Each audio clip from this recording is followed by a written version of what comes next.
My guest for today is someone extraordinary. She hails from New Delhi and holds a postgraduate degree in political science from Rajasthan University. She joined the Indian Foreign Service in 2007. Since then, she has been posted in Russia, in Bhutan, and more recently held the position of the Regional Passport Officer in Jaipur for the state of Rajasthan. Her expertise lies in all things political, administration, international relations and cultural relations as well. It is my honor and my privilege to welcome Mrs. Neetu Bhagotia, the Consul General of India in Brisbane. Welcome to the studio, Neetu ji. Thank you, Sharmeen, and it's an absolute honor and pleasure for me to be here. Thanks for inviting. Thank you. It's like I said, the honor is all ours, and we thank you for your time. Neetu ji, at the outset, I just want to congratulate you on everything that you've achieved in the last 18 months of being here in Brisbane. I would say 12 months officially, and obviously you came in a few months before the consulate was officially inaugurated. Just to give our viewers a broad sense of what the functions of the Consulate General are, can you just elucidate where does everything start? Okay. Sharmeen, first of all, as you mentioned that Prime Minister Modi during his visit to Australia in 2023, he announced opening of a new consulate. And I think that was a demand which was long due. So this in acknowledgement of the growing diaspora in Queensland, along with the relationship which was building up with this important state of Queensland, I think it was a very important decision and a very right decision to make this announcement. And I think it was taken in a very positive way, and the entire diaspora was very happy. Earlier, the consular services of pertaining to the diaspora here was handled by Canberra. So it wasn't an easy task for them to, keep visiting the High Commission in Canberra. So we arrived, as you mentioned, we arrived in April 24. And for me, it was a big opportunity, big challenge, and to set up the entire office, being the first Consul General. So to set up the entire office here and start the consular services. So with the support of my entire team, I think we were able to do that. And in November, formally, the Consulate General of India was inaugurated by Foreign Minister of India, the External Affairs Minister, Dr. S. Jaishankar, along with Her Excellency, the Governor of Queensland. So since then, we have been providing, all sort of consular services to the diaspora here. And that includes issuance of passports, visa, renewal of passports, OCI cards. Then we have, surrender of Indian passport or attestation of documents. So there are a number of services which we keep doing. And I think that's probably, it's one of those FAQs, frequently asked questions. But talking about consular services, and of course you have that expertise, with all things passport, with your previous posting as well. We've always had the VFS in Brisbane, and they've always been, they do their job, of course, but there have been grievances, of course. So where does the role of the consulate come in terms of issuing passports and visas, and what is the current process for that? See, VFS is the outsourcing agency. I mean, the Government of India, they have outsourced the consular services to VFS. So their role is only to take the applications, the processing and the grant processing as well. But the granting decision is taken by the consulate. Right. So we have a team of officers who deal with consular related functions. So whenever an applicant applies, and he has to apply online, he has to go to the website VFS Global, and when they apply, they take out a printout of, they will fill the application online and they'll take out a printout, and after taking appointment, they go to the VFS center for further processing. And once these things are done at their end, then they upload their documents on the system, and then the application comes to us. And after following the due procedures and checks, and if all the documents are in order, and then a decision is taken with respect to issuance of passport or visa or any other consular services. At times we do receive some grievances, but we are every time available for the diaspora, and there's an emergency number. We are active on our social media handles. Then on the website, the email addresses of all the officers who deal with consular related activities or otherwise, even my email ID is given there. So any problem which any applicant is facing, they do send us emails and we respond to that. At times it is not possible for us to respond to each and every email, but please, I just want to, from this platform, I want to convey the message that we do read all the messages and we do take action in case if something is pending since long. We may not be responding to the emails, but the action is taken. And just going a bit further on that, things like an e-visa, sometimes there are certain reasons why it's not been granted or there's been a delay. What are some of the back-end things that people might need to be aware about as to why these delays might be happening? So, as you mentioned, that there are sometimes grievances which is raised by the people, by the applicants. Now there are two types of these, visas. So one is the regular paper visa, and the other one is e-visa. So when you apply for e-visa, the application, it's absolutely online, and the application is then processed by Ministry of Home Affairs in Delhi. So it doesn't come to us. We are not able to see the status, or we won't be able to respond on those visa applications. However, if you have applied for regular visas or paper visas, that time it's the consulate which will be granting the visas. So usually e-visa, that's a very good initiative by Government of India. Usually e-visas come through within 72 hours, and the regular visas in 7 days or more. So this is the usual time of processing which takes. But if there is an emergency need, then of course we even work on weekends, and at number of times we have received such calls when there is death in the family or real serious emergency at home back in India. So we have taken action on that. We have issued emergency visas. So there is a system in place. So in case there is any sort of emergency, people can write to us or approach to the consulate, and we'll be able to handle the queries or any problem which they are facing.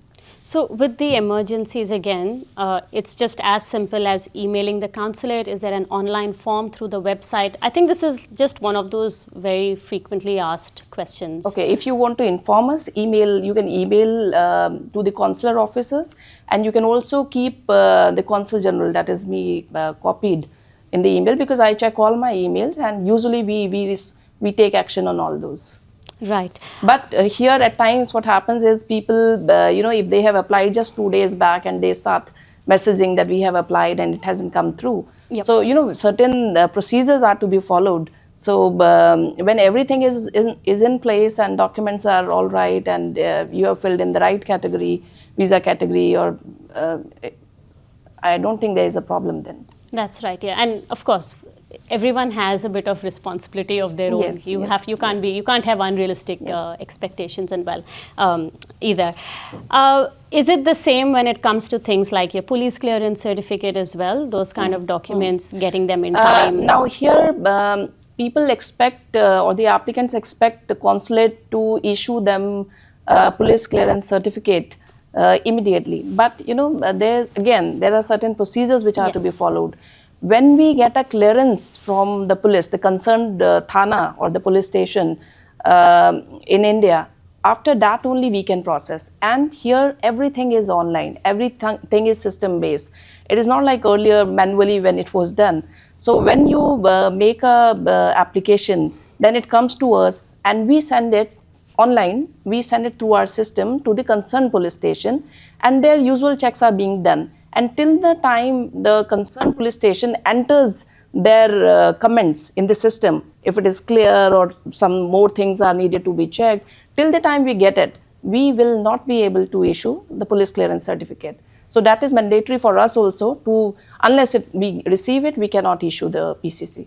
How much time do you recommend people should keep for something like this?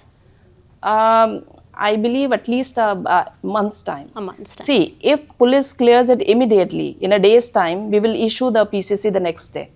But I can't say if everybody is following, you know, a given deadline there. Some police stations are very active, maybe in 2 days or in 3 days they'll send us the clearance, and for us it is just a matter of few hours to issue. But here the delay is because of the receiving of the clearance from the police hand. That's right. It's a whole system and we're all part of it.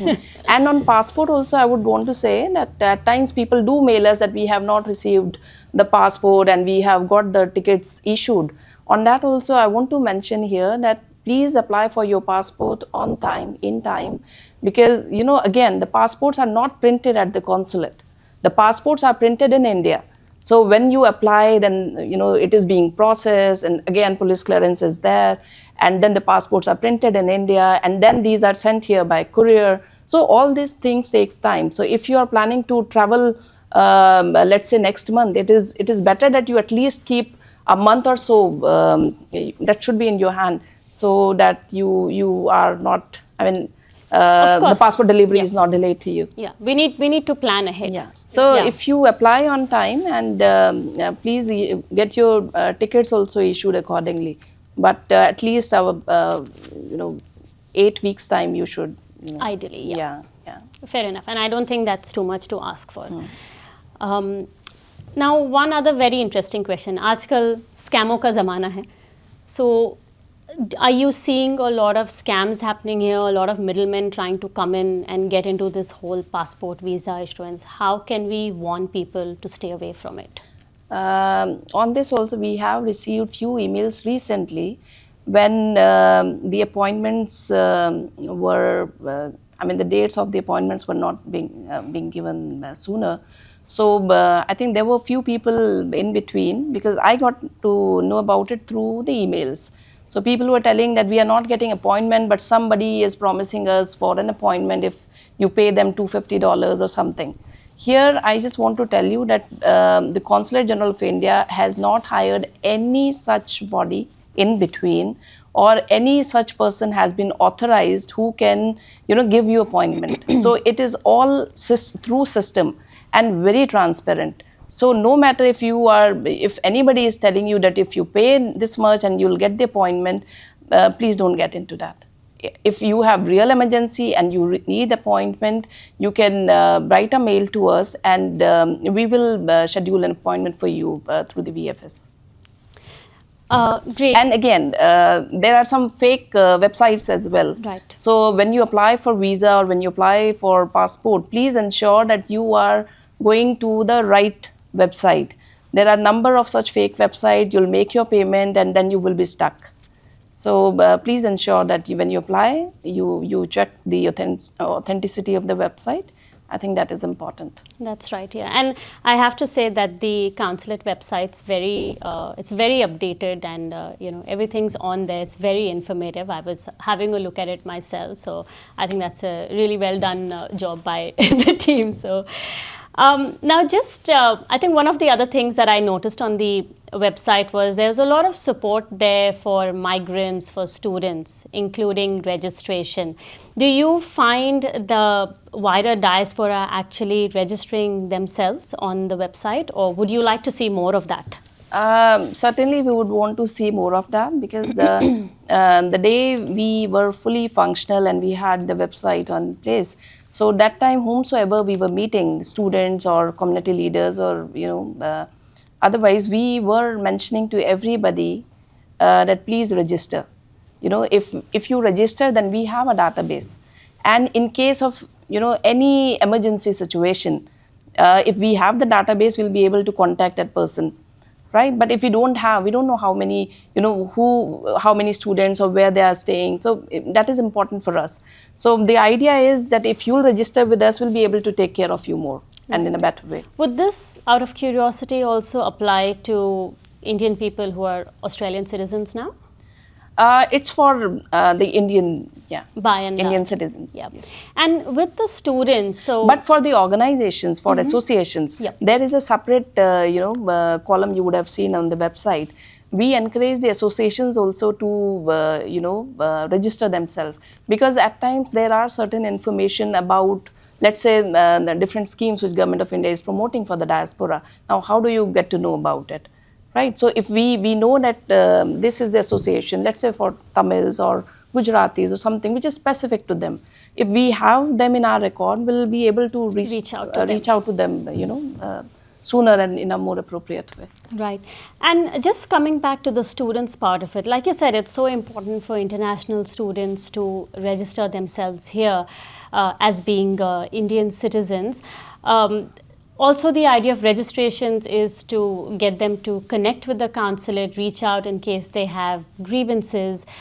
Are there any kind of common concerns that you've seen coming from this side of the community, like the student community?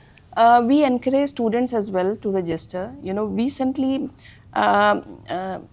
few months back, perhaps I would say, that one website has also been launched, which is by the name Setu. So Setu in collaboration with the High Commission of India. Now, this website is being developed only for Indian students here, and more than I think 1.5 lakh students. This is Pan-Australia now. This is not just Queensland, but Pan-Australia. So I encourage the students, the Indian students here, not just to update or register themselves on in your jurisdiction's consulate, but if they need any sort of support in the sense, when a new student arrives in Australia, he would want to know where he can get a cheaper accommodation, where he can find Indian groceries, how he can travel, what bank documents are required, which is the nearest, let's say, bus stop or anything. All those small things are given in this website. So when you register, and if you have any query on that, there are mentors sitting there in different jurisdictions who will be able to guide you. And when they come, they should be registering with the consulate, but apart from that, they should also stay in touch with the community here, the different associations, because when you arrive, you feel lonely, right? And you need somebody to help you out with certain things. You need mentors here. I think community here is very active, and the community leaders are very active, and I think they can become a very good support system for them. So that they don't feel isolated. So they have their extended family here. Consulate is there, the diaspora is here. But the point is, you have to register yourself. You have to tell people around that I'm here, and I may need help. Yeah. And is there a channel through which you actively encourage students? We keep organizing networking events, and I have visited the universities here under my jurisdiction in Queensland. And apart from that, in the consulate also, we organize, networking with students or meet and greet sessions. And, my officers also at time goes to the university. There we won't, it's a friendly chat with them, just to let them know that the consulate is here, the officers are here. Any problem, anything, if they are facing, or if they need any sort of support, so we are there to help. But they just have to reach out. And talking about people reaching out and helping and the networking sessions, the CGI also often organizes these open houses or counselor camps. And from what I know, you've had them not just in Brisbane, but you've also gone to far north Queensland. So can you just, tell us a little more about what are these camps about? Okay. So the idea is to take the services to your doorsteps. Now, consulate is based here. And, there are people who would be needing the services. They are in Cairns or Townsville, So at times what we do, we organize these consular camps. The officers go there. So all these people, they can, instead of, visiting consulate, we go to them and organize these events and well publicized on our social media handles, inform to the community leaders based in that particular city. So idea is that if you have anything, idea is to just let them know that the consulate is here and we are here for you. So any sort of facilitation you need, we go there, we collect the documents, and like in November, we get a lot of requests for life certificates for all the pensioners. So we have been doing that. So therein it's the whole day, devoted to that purpose. So just to make the services more accessible and easy for them to apply. So these camps are organized. And on the about the open houses, it is for for your, if you have any queries or if you have long pending matter or you want to discuss something, so you don't need appointment for that. So if we are organizing our open house, which we keep doing in the consulate, so in the given time, during the given time, you can just drop in. Everyone's welcome. Yeah, but you have to register so that we know that by this name somebody is coming. So so these camps are basically to provide better and accessible services to everybody here. So when you have the consular camps, they're more specific to a particular activity like passports or visas, or it could be anything. It could be anything. And have you had a good response from these camps and open houses? Yes. Yeah. Yes. At times there are a lot of queries which people have. Though I would suggest that people should also visit the website. Many of we being the newest consulate here, and in November we formally completed one year. 1 year. So there are still many people who doesn't know about the existence of the consulate here in Brisbane. So they don't know about our social media handles, they don't know about our website. So from this platform, I want to inform everybody that we are very active on Facebook, active on Instagram, on Twitter, and we have a website by the name of CGI Brisbane. So please visit these website, and as you mentioned earlier in our conversation that we have FAQs. Yeah. So any questions which you have, I think most of the questions would be clarified through the website only. So I encourage everybody to visit that and to register and to follow us on our social media handles. So any new development, anything we are doing, maybe that is of some use to you, you will stay updated.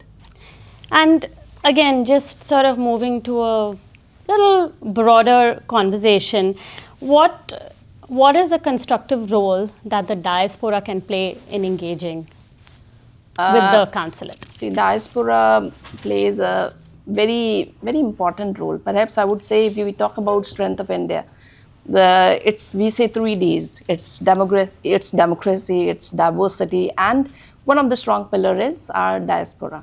And I must say that our diaspora is something which we are really, really proud of. They are doing extremely well, and wherever the Indian diaspora is based or they have gone, they have brought good name to the country. They have made the country proud. And not only they are contributing to the economy of that particular country, but also they have enriched the socio-cultural fabric of that society. So they are, the ambassadors of our country in that in their adopted home. So they play this important role of bridging the gaps. They are our cultural ambassadors. They promote our festivals. Here, what I'm seeing, a lot of associations, and I never felt that I'm away from the country because I see all the festivals being celebrated, and here diaspora plays an important role. The promoting Indian culture, promoting their rich traditions here in Brisbane, away from the country. And apart from that, in terms of business linkages, in terms of mentorship for anybody coming here, in terms of image building for the country, I think all these these are the constructive roles which diaspora plays beautifully well. And going into a little bit about trade, India is Queensland's second largest trading partner. It's the fourth largest trading partner. Fourth largest, okay, thank you. I read somewhere second, but that's probably been updated. So thank you for that. But where do you see this trade relation going forward? Because it's strong, it's growing. The fact that we have a consulate now, it definitely means something. So what is your broad view on that? So in the last 10 years or in a decade's time, I think the relationship has grown beautifully well, and not just in just one sector, but across sectors.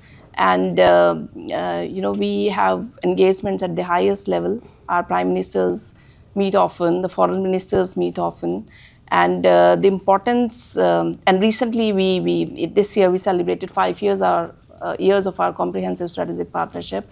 This relationship is, pre-independence time, India-Australia relations, when the first trade office was set up in 1941 in Sydney. So it's not a new relation, but a longish one. And recently what we are seeing, I won't say recent, but in last 10 years, the relationship is growing very well in all across sectors. And you spoke about the trade ties. Yes, it's growing. And perhaps after signing of the ACTA agreement, it has, I think, more than doubled. And we are already in the process of negotiations on SECA, which will not just cover goods, but also services, and many other things will be under its domain. So after, and I think 12 rounds have already been concluded. 12 or 13 rounds have been concluded. So when we have the SECA in place, you'll see a big jump in the trade ties, in the trade figures between the two countries. And apart from these, recently Queensland government issued, they took out their India-Queensland trade and investment strategy. So new sectors have been identified. It's not, though primarily the bilateral trade is coal dominated. I mean, what we, Queensland, what exports to India. So it is coal dominated, but now we are looking at other sectors as well. India is on, we are currently, what we say is in the Amrit Kal. We are looking ahead, and the aim is to be a developed country by 2047. So towards that, it's a huge target for us. And this relationship, I must say here, it's a relationship where we complement each other. Whatever strength the Queensland has, we need that, and whatever they need, we have it. So it's a complementary relationship wherein both parties, both sides, they are mutually beneficial. So new areas have been identified: critical minerals, agriculture, agri-tech, then innovations, research, sports. So there are many things. So I see the relationship, it's growing and beautifully well, and a lot of things we'll see in the near future. I think this was further underscored by the visit of David Crisafulli, the Queensland Premier to this India year, recently. I think particularly I would say that has been really productive. In starting this year in February, the Trade Minister, along with Her Excellency, the Governor of Queensland, they visited India and visited a number of cities there. And thereafter, the Premier, within 6 months, less than 6 months, in August, he visited India, and that was his first overseas trip. And after that, he visited Japan. Again, so all these things, the engagement at this level shows that we both trust, we both have, placed our trust in this relationship, and we are committed at the political level, and things are moving. And I think we'll get to see a lot of new things happening and a lot of new collaborations in all possible, sectors of cooperation. We just need a few Bollywood films to be shot in Brisbane, I think. Sydney We already, I think, few films already, we... In Brisbane? In Gold Coast. In Gold Coast, yes. Yeah. That's part of Queensland. That is part of Queensland, yeah. Otherwise, everyone's used to seeing Sydney on the, in films and everything. So I think it would be nice. No, I'm sure. And the way Queensland is promoting their tourism, I think the government is very active. They have recently announced Destination 2045 and many such things to promote tourism potential of the state. I'm sure they're going to attract a lot many. They've had a lot of influencers and bloggers come from India and, giving them the works over when here. the Premier was in India this year, so that time number of agreements were signed, including agreements in tourism sector. So, under that, some influencers from India, they have been hired to promote, Queensland tourism, and I think they're doing a damn good job. Neetuji, the other thing I wanted to ask you about was there are a lot of Government of India initiative nowadays, like the No India program. So what are some of these initiatives and how can people access them? or register for them? As I mentioned earlier, that we are very active on our social media handles, on Facebook, Twitter, Instagram. So whenever we have any such promotional event or any Government of India initiative which is being launched and wherein diaspora can also, participate in that, we do post it on our social media handles. And then we give the some link or QR code wherein they can go and register themselves. So I think this is an idea to engage with them more, and so that they also stay connected with their roots.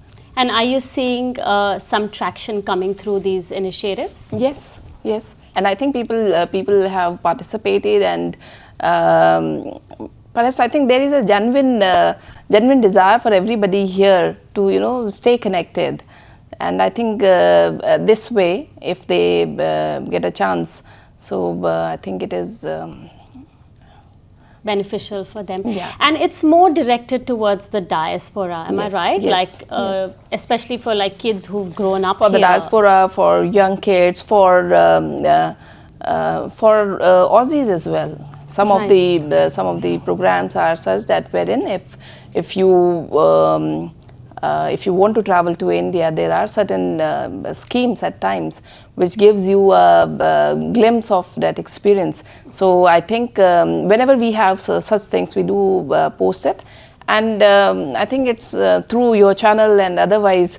I think these should be promoted as much so that we can project the India in a proper way. That's right, and I think India is diverse, and sometimes India has people everything. think India is just this or India is just that, but really India is all of it together. Yes. But वो India की बात है, and just to wrap things up and to bring things on a bit of a lighter note, Neetu ji, if you had to kind of sum up your experience living in Australia for the last 18 months, what would you say? I think it has been beautiful. And Brisbane specifically, I would say it's one of the most ideal city to stay in, and the people are very warm and welcoming. It is called the Sunshine State, so I think weather-wise it's the best across Australia. And this city, perhaps I think it's such a beautiful blend of a modern city along with the natural beauty which is intact, and then a river flowing, and these cafes, and the multicultural fabric of the state, and the warmth which we receive from anybody passing by. So I think that all is beautiful. If you had to put your perspective and tell me, how has your experience been different when you were back in Moscow versus Bhutan versus here? I think every experience is very unique. When I was in Moscow, I was a probationer. I was very new to the service. I am a 2007 batch officer. So I was in Moscow in 2009. Thereafter, I was in Bhutan. Absolutely beautiful, absolutely gorgeous country. And every country is different. And Australia, it has its own vibes, it has its own attractions. And being the first Consul General, of course, that will always remain a very, very special posting for me. For all of us. Yeah, so this was challenging. This was, perhaps I would say I was fortunate to get that opportunity, because, you have set the tone. So you have set up the office. So, and the relations, I think it was fortunate in terms of timing as well. When the relation is so beautifully going well, I'm here, and I'm acting as a bridge between both India and Queensland. So I think I'm trying to do my best along with my team, and with the support of the diaspora, of course, and the government here. Neetu ji, thank you so much for joining us today in studio. It's been a privilege to have you here. We're very grateful, and once again, congratulations on the milestones you've achieved so far, and best wishes for what the future holds for you, for the consulate, and for India and Australia as countries. Thank you so much. It was a pleasure being here. Thank you so much. Thank you.